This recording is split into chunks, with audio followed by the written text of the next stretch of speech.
You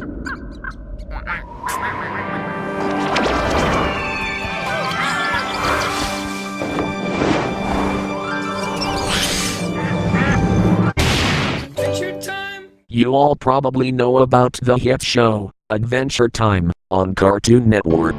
And you all probably saw the premiere. Or you think you did. I was awake in my living room, it was about 3:30 a.m. and I was watching TBS. I was surfing through the TV guide, when I came across a new episode of Adventure Time called Socrates' Wish. I thought this was odd, since Adult Swim was usually on at that time. I wondered why, so I changed the channel to Cartoon Network and the intro of the show was just finishing. I laid back in my seat, waiting for the newest episode to play. What I saw was exceedingly unpleasant. It started out in the Candy Kingdom, with Finn and Jake racing up to the doors. They burst through them, and I saw that the Peppermint Butler's head had been bitten off by some sort of dragon. Blood squirted out from PB's neck and the dragon saw Finn and Jake. The dragon, in question, then flew off. The pair walked through the castle seeing all sorts of Candy Kingdom citizens either dead or just sitting up, smiling ominously. They walked past Cinnamon Bun, a sit-upper, when suddenly he grabbed onto Jake. Finn tried to throw him off, but he wasn't successful. Jake suddenly turned brown, and squelching noises could be heard as he fell out of view, as well as his screams. Finn, cautious, continued on. He made it to the main part of the palace. Princess Bubblegum could be seen sitting in her throne. "Oh, Finn, thank you for coming. All of my citizens have been turned into zombies." I could barely make this out due to the fact that the audio was distorted. "Anytime, Princess. I lost Jake on the way here. Any way you could help him?" Audio was distorted again. "Finn, we can't help the people in Japan, can we?" Finn stepped closer. "Japan? What's?" Suddenly, the throne jolted around to display a green Princess Bubblegum with half of her body missing. All that was left was bones. She leaped at Finn, biting his head off gruesomely. Blood spatters out as Finn falls down, dead. This is what the episode might look like. Down with the Sickness started to play, as some candy zombies carried Jake and Finn's lifeless bodies outside. They threw them off of cliffs, then celebrated. Suddenly, they turned back to normal. All of a sudden, the ground turns into a pack of leeches. In fact, everything turned into leeches. The candy citizens were sucked into the pits of leeches, slowly dying. The scene faded to black, then white text came into view. The enclosed episode of Adventure Time has been removed for inappropriate content by the US government. Please continue watching your regular programs on Cartoon Network. It was a traumatic experience, for sure. I slowly went back to sleep, only to be woken up by my mother. It was time for the first day back at elementary school.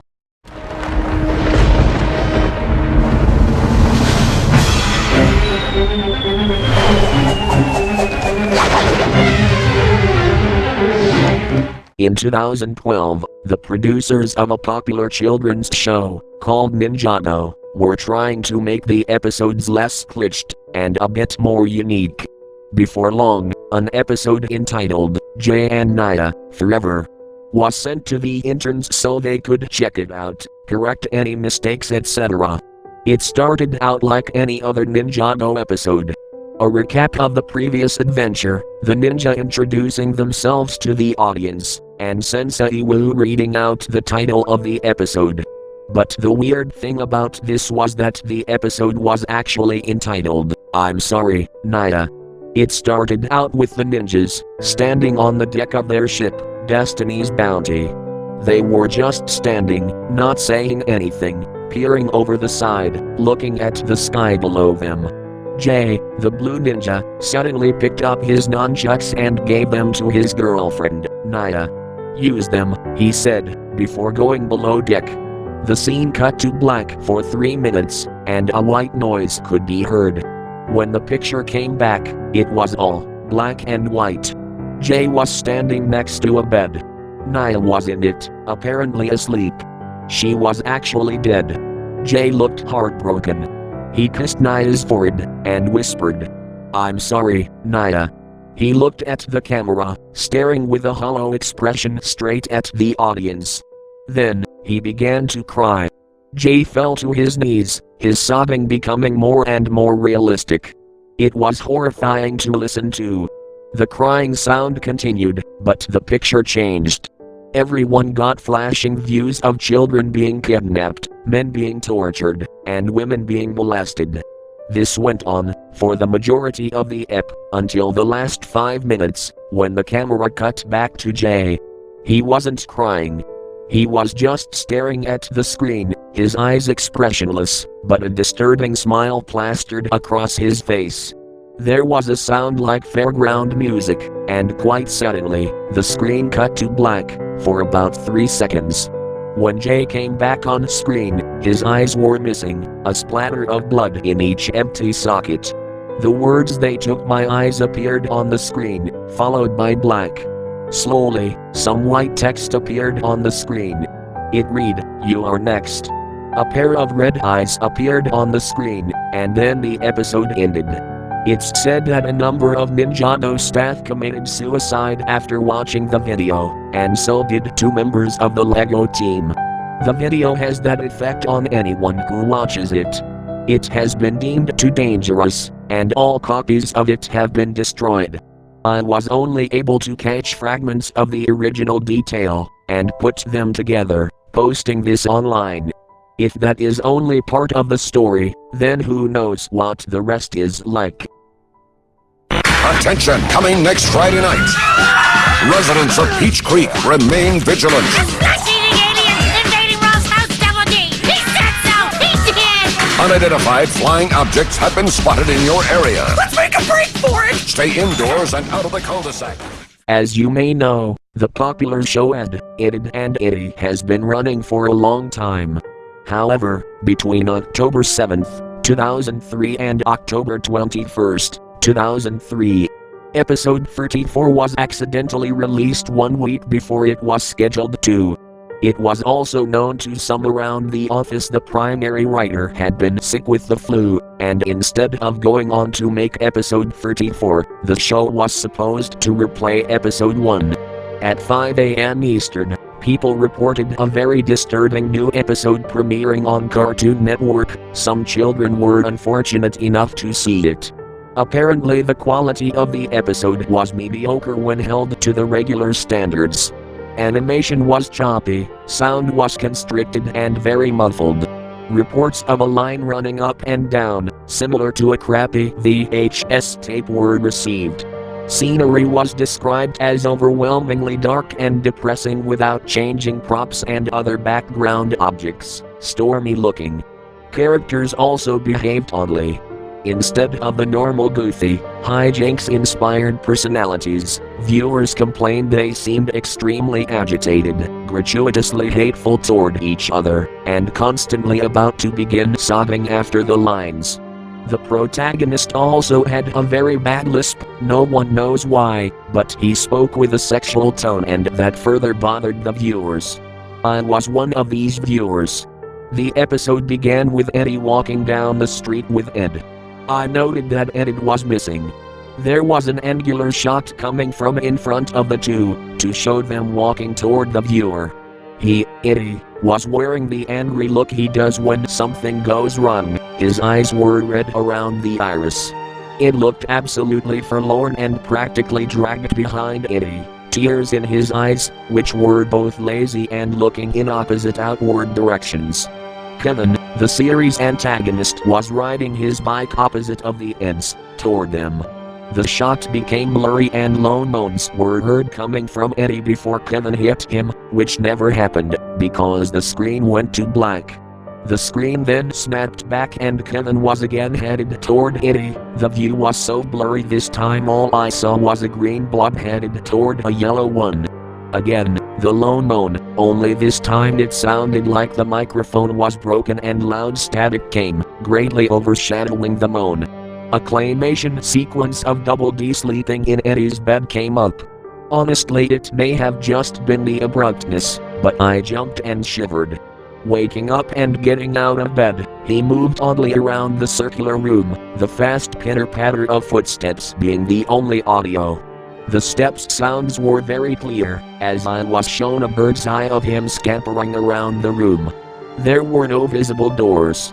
It began screeching, sounded like a fisher cat, as he moved wildly around the cell of a room faster and faster until the screen began blurring again, the purple room's color swallowing a now orange blur.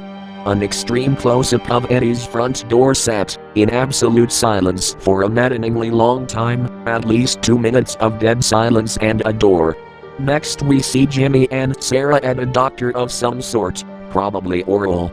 Jimmy, obstructed in view by a hanging lamp, is crying loudly with Sarah trying to comfort him in an unusually warm fashion. "It hurts, Sarah, it hurts." Suddenly, the door of the room smashed open by a new character, a dentist. His face wasn't shown, because he was tall enough to be out of the shot. Sarah was escorted out of the room, Jimmy was shown. His headgear was mangled, the front bent upward, stretching his lip very high tearing proportions. The front of his gums was trickling blood, and teeth were missing. The disturbing part was he had lost both arms and legs beforehand apparently, and sat a paraplegic. I almost cried, as I came to the conclusion the others had beaten him up and bent his headgear. The camera stayed on his mangled face for a few seconds, still as a picture, silent as ever. Commercials came on. We are instantly assaulted with a very hairy Ralph in his darkened shed fisting the cow repeatedly. The visual loops and gets blurry again, as the scene pans out. Maz is reading a magazine on her couch. The quality is now perfect. Eddy is now alone, without addition. The quality declines worse than before and he is still walking, the sun now lightening the mood somewhat, as he smiles and begins running. The door is shown again and we see through Eddy's eyes, as he reaches out and opens it. His house is nice and bright, but a very badly played violin is blaring, the only audio in this scene, as he makes his way through the house. Eddy opens the door to his room. Johnny is shown under Naz's couch cushion, as he crawls out on all fours in a comedic way and pops up behind her, still oblivious.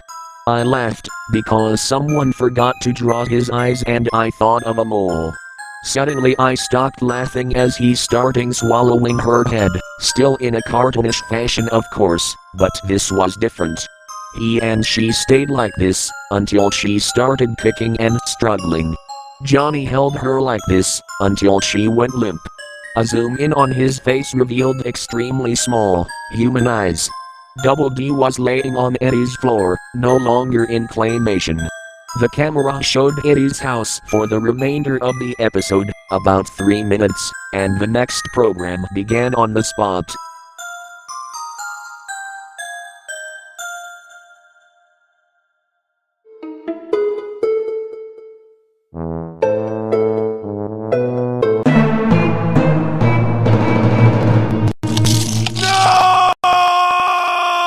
At around 8 p.m. on August 18, 1999.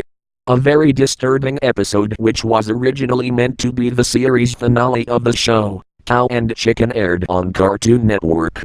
My cousin saw the episode. She had been taken to therapy shortly before the first day of school and was diagnosed with paranoia. It isn't known how this episode got onto the air, but it has been presumed that the person who was supposed to review episodes of cartoons before they aired had gotten drunk and passed it on to air without thinking much of it. Parents of the kids who had viewed the episode complained of the episode's graphic content and demanded answers about the episode. Others threatened to sue Cartoon Network, although no lawsuits were ever filed against them. Now, how the hell did I find this episode? Well, I'll tell you. It all started a few years ago, when I went to visit my cousin. You see, my cousin had a habit of recording cartoons from TV, with most of the tapes being from shows from Cartoon Network and Nickelodeon, and converting them to VHS tapes. Some of the tapes had been kept in fairly good condition, others didn't survive so well, and those that didn't consisted of mostly static. While my cousin went out for a swim with some of her friends, I decided to look at her VHS tapes. While digging through the pile, I came across a tape, the Kodak brand, with writing saying Cow and Chicken Season 4 Episode 53. And a note saying, "Do not release to the public." However, curiosity killed the cat, as I decided to watch the tape. However, it hadn't survived that well and consisted mostly of static. The only footage that I could make out was a 5-second shot of a commercial for America Online and a shot of Cow and Chicken in Hell. After doing some research, I noticed something very strange. There was no episode 53 of season 4. When my cousin came back home, I asked her about the episode and all color drained from her face. She refused to give me an explanation as to what it was about and told me to never search for it anywhere.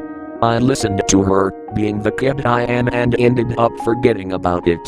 However, when I returned home, I ended up remembering the episode and being highly curious. I decided to go online for answers. Unfortunately, there was nothing on the regular internet about this episode. So I was left with no other choice than to go on the deep web. There, some people surprisingly knew about the episode. I found a particular forum from 2005 that discussed about the episode. A person by the name of Stan Silverstein had posted a link to a site with a download link to the episode. His profile was himself. He had brown hair and a beard. His head was oval-shaped. I clicked the link he posted. I won't release it, because it's only accessible by the deep web and some stupid person will likely try and find the episode. The site was completely black except for a line of red text in Comic Sans font saying "click me." I clicked it and the file started downloading. When it was finished, I checked the file. It wasn't a VI file. The file's name was 0001112F3JXCV999.avi. I opened the file and full screened the video. At first there was a minute of pure static. Then a test card pattern appeared on screen, while a sine wave was the only thing that could be heard.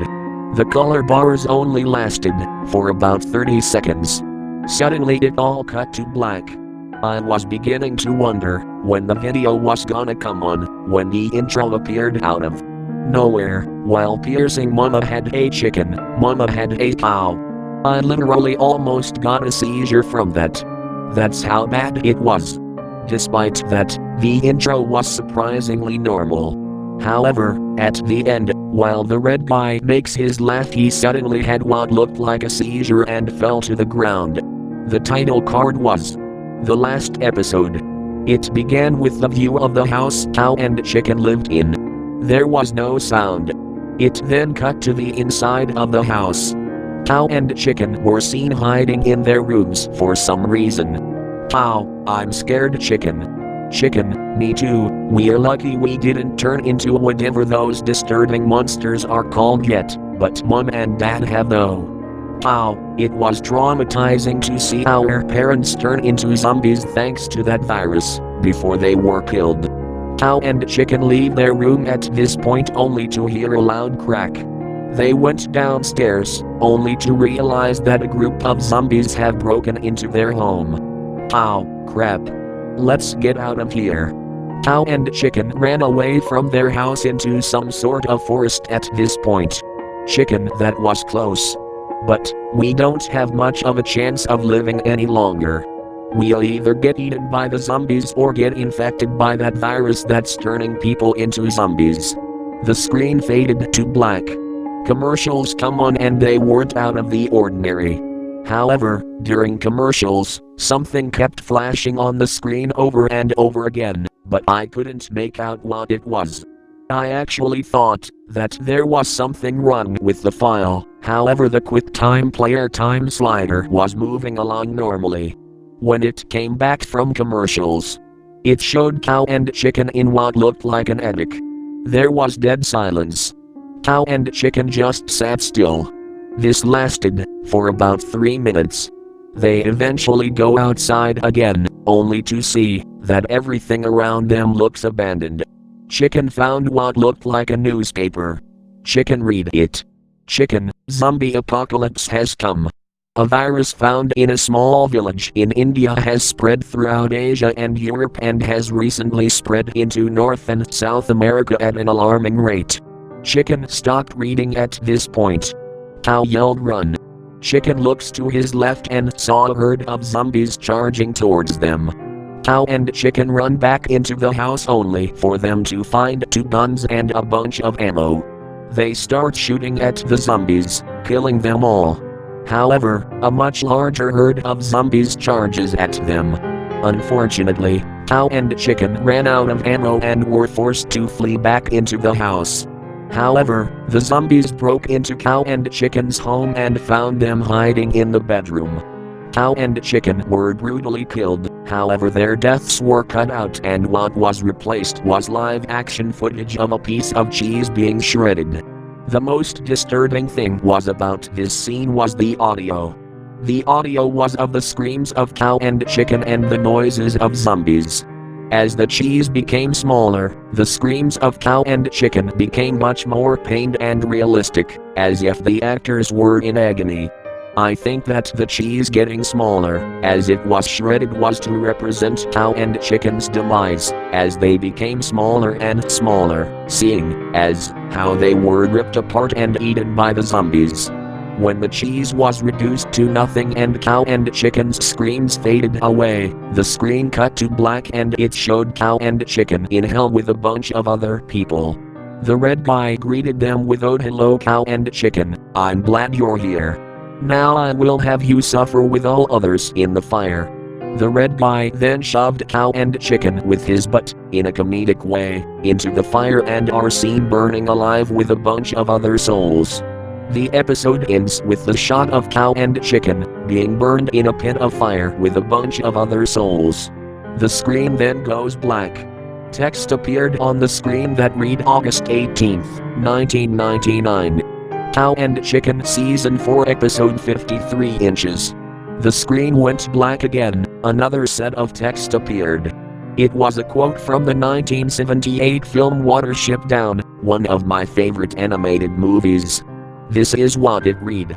"All the world will be your enemy, prince of 1,000 enemies. And when they catch you, they will kill you. But first they must catch you, digger, listener, runner, prince with the swift warning. Be cunning, and full of tricks, and your people will never be destroyed." I smiled, because despite the film's violence, I always enjoyed watching it. However, my smile turned upside down when a clip that will haunt me for the rest of my life was shown. It was a video of a cabin, standing in complete darkness, with a lamp being the only source of light. However, it wasn't just any cabin. I realized it was my grandma's lost cabin Almond, who went missing 2 weeks before the episode aired. I recognized her because of the color, and she was an orange female tabby cabin. A hand with what looked like a butcher's knife appeared on screen. Another hand appeared, it pinned Almond onto her side, and what he did next truly messed up my mind. He grabbed the knife and started cutting her head off while she was still alive. Almond cried and screamed in pain as the knife dug through her throat. Her head was seen severed as her body moved around headless, and blood splattered everywhere and even covered the camera. I lost it at this point. I vomited on the floor in disgust. Then the credits rolled normally, despite after what had happened in the episode. The point Eddy ended there. I was sick. I emailed my grandma about Almond's fate and emailed the point Eddy to her. And she ended up reporting it to the police. After frequent investigations, it turns out that Stan, the guy I had mentioned earlier, was the one responsible for Amon's death. A tape of Amon was found, where he lived, which was surprisingly only an hour from where I lived.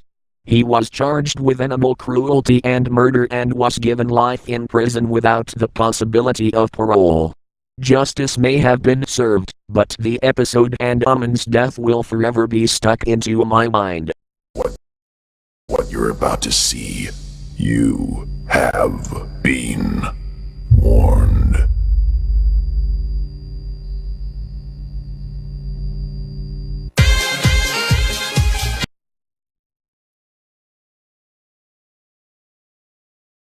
I've always loved Cartoon Network. When I was growing up, it was my favorite channel to watch. Even today it has some good shows, like Adventure Time and Regular Show. One of the newest shows on the network, The Amazing World of Gumball, is a cute and mildly entertaining show. Not really my cup of tea, it's a little immature, but my little brother seems to like it a lot. One day, I was watching Adult Swim, when I realized that I'd been up so late that I hadn't even kept track of the time. It was already 4 a.m. I don't recall ever watching as this late, so I stayed awake to see what would happen when it ended. A little bumper showed up at the bottom of the screen during a commercial break. It said that a special episode of The Amazing World of Gumball was about to come on. I was a little confused about an episode of a very popular new show coming on this early, but I was bored and decided I would watch it, thinking it might come on later in the day so I could spoil it for my brother. Sort of mean, I know. The flashy and energetic intro theme played, although it was played a little differently than I recall. The music was a little different, and the show's logo wasn't animated. Its colors were done rather sloppily as well, almost like something a little kid would do on a doodle board or a glow board. I ignored it, assuming that it was done just for this special episode. The title of the episode was The Grieving, a sort of sad title, but I didn't really pay too much attention. It began with Gumball, the show's 12-year-old protagonist, standing alone facing a corner of his dimly lit classroom. He looked absolutely miserable, a far cry from the cheerful demeanor he usually had. There was no one else in the room, not even his best friend and adopted brother Darwin the goldfish, and the windows in the room clearly showed the night sky outside.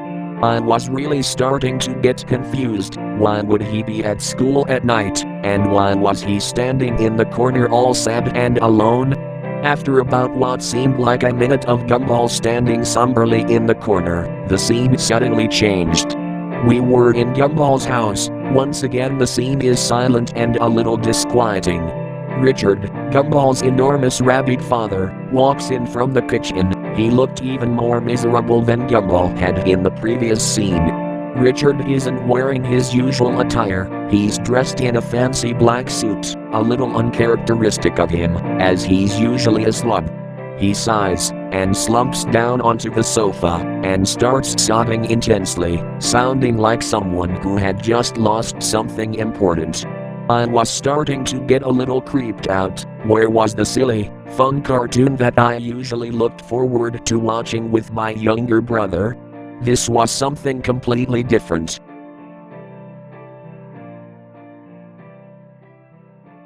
I was beginning to think that this might have been something the creators did as an experiment or something, a test of the animation or sound perhaps.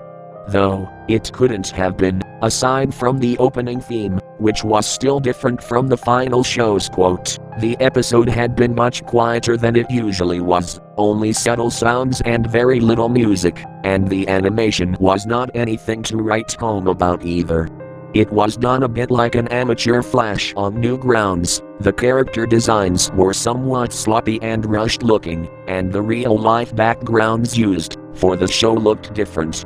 As confused and somewhat frightened as I was, for some reason, I kept watching it.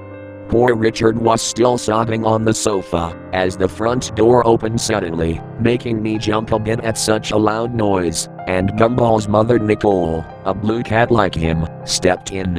Like Richard, she wasn't wearing her usual outfit. For some reason, she was in a black dress and was wearing a pretty black hat to match. Nicole sat down on the couch to comfort her husband, although she was looking a bit saddened herself. By this point Richard's crying had began to get more pained and miserable sounding. This wasn't the normal cartoon crying on the show. This was realistic and almost depressing crying. Finally, after what seemed like hours, the sad scene at their home ended, as it shifted back to the school. We weren't in Gumball's classroom this time, we were in Principal Brown's office. Nicole and Richard were there, in their usual clothes, looking more normal and happy than they had before, but still slightly worried. Principal Brown, however, looked extremely sad.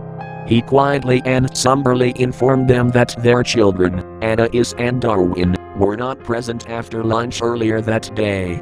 They hadn't been seen at all the rest of the day.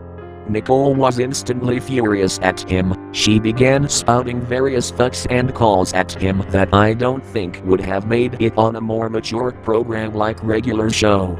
I was laughing at this, because it seemed sort of funny for Nicole to flip out in this manner and start swearing like a sailor in a G-rated cartoon, but my outlook soon changed when Principal Brown told her something else, after she finally had quieted down.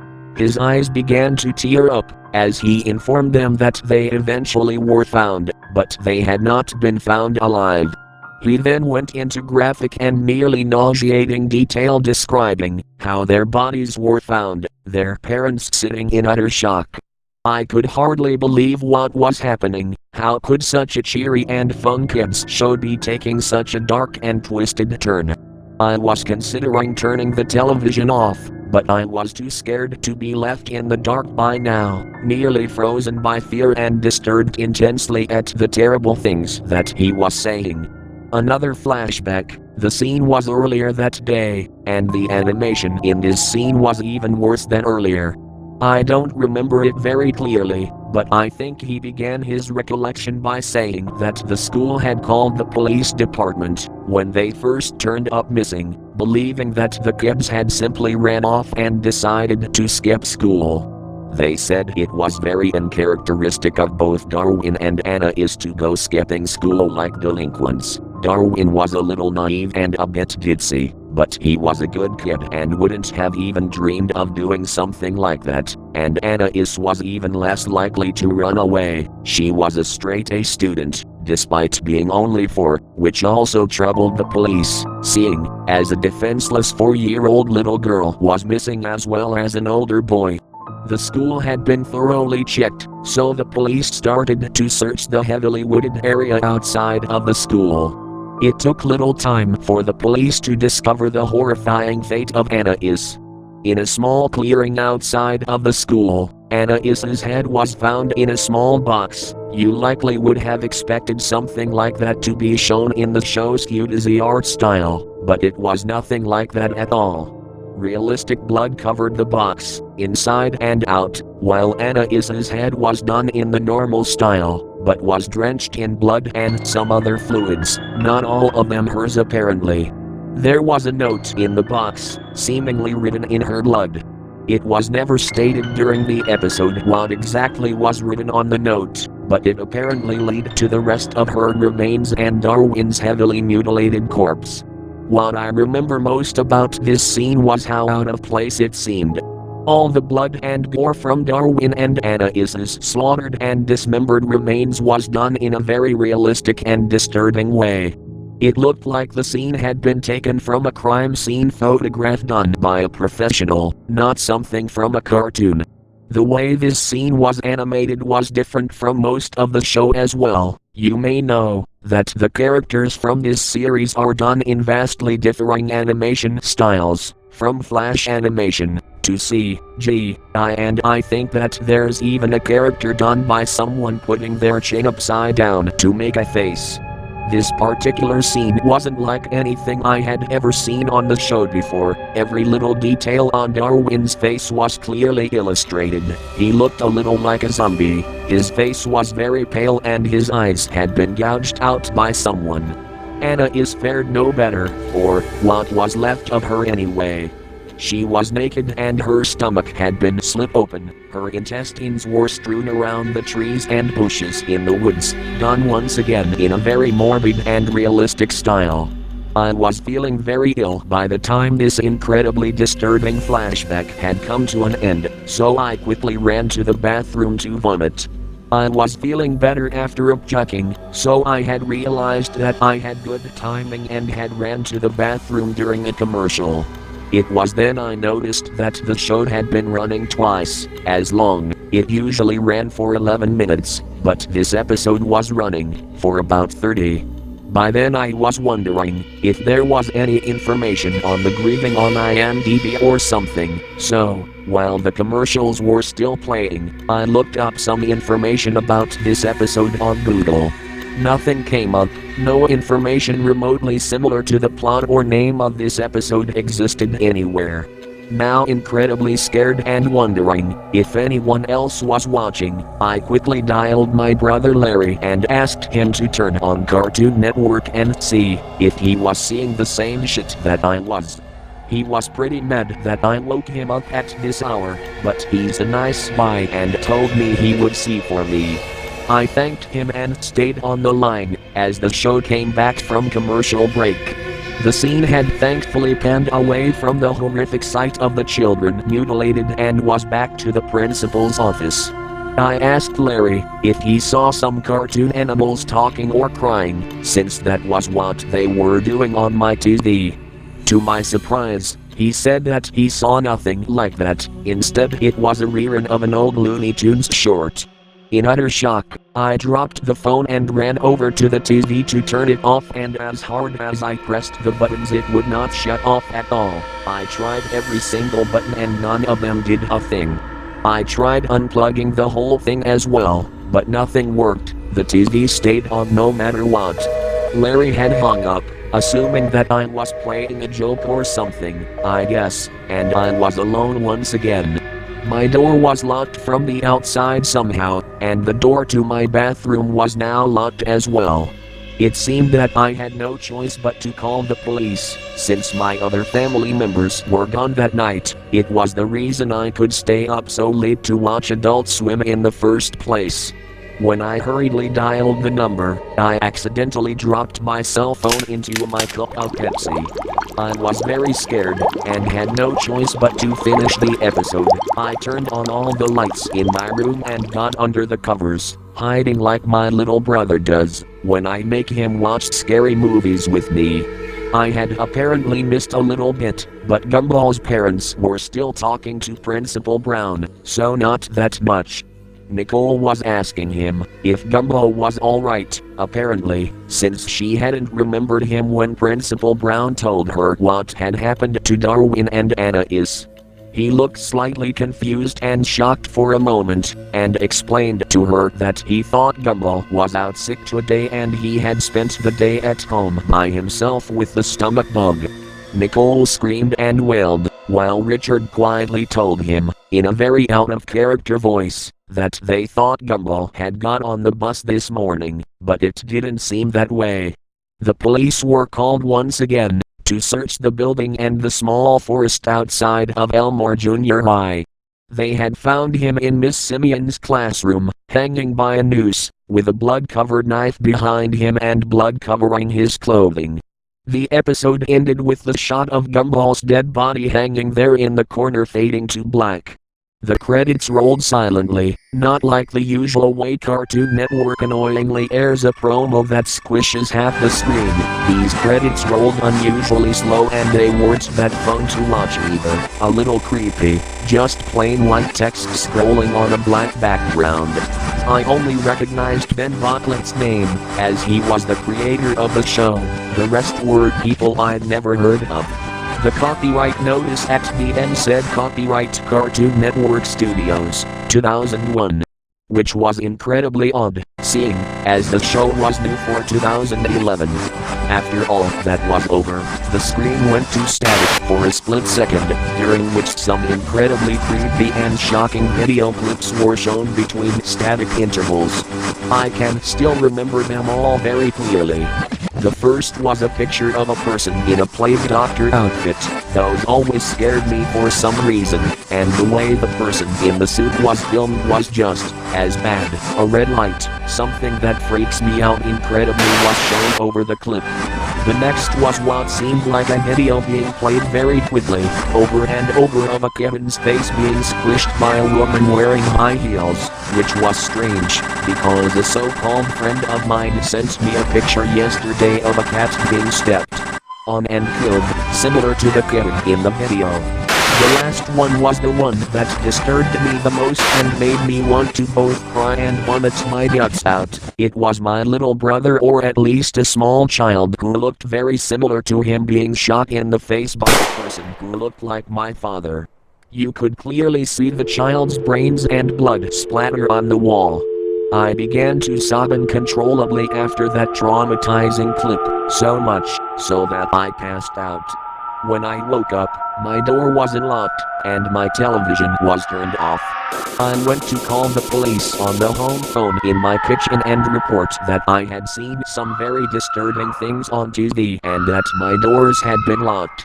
When they arrived, they could find nothing like what I remembered from early this morning. I told my brother about the episode, and he fainted. My internet history was even cleared. They were angry at me, and just assumed that I had had a bad nightmare, when I was sure I hadn't. Good thing I recorded the episode.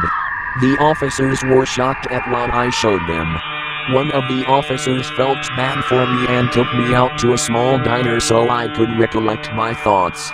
At the diner, I remembered that my family was out visiting my aunt, and they were supposed to be back by noon or so.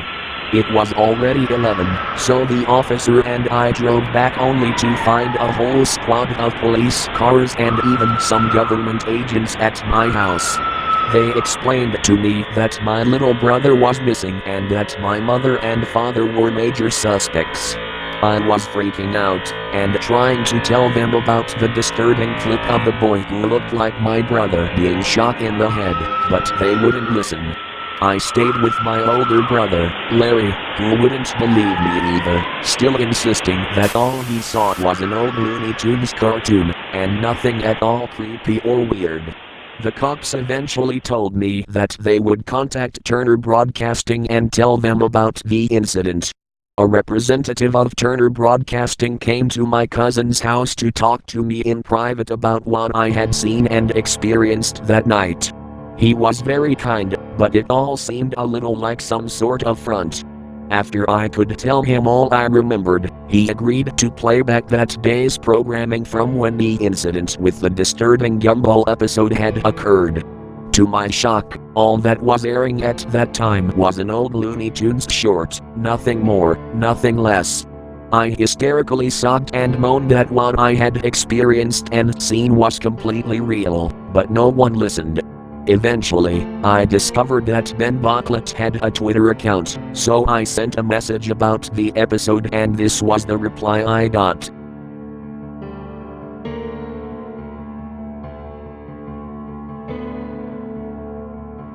One thing, how in the heck did you find that? I never, ever thought I would think about that old shame again. Don't tell anyone this, Sarah. Yes, that's my name, but the amazing world of Gumball goes back further than you know. I used to have a really boring job as a teen, and I sketched little drawings of the Wattersons and friends. The episode you saw was never supposed to be seen by anyone but me and a few friends of mine. It was a very, very awful thing to do, but we made the episode as a joke.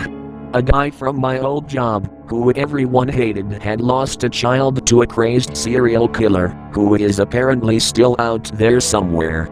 Anyway, we made it so we could make fun of how he came into work usually, crying like a fool, which is why you saw Mr. and Mrs. Watterson cry so much in the episode. I know, I am deeply sorry for what I did, which is why I tried to bury that stupid thing years ago. Literally, I went out into the countryside with my mates and dug a hole and buried it.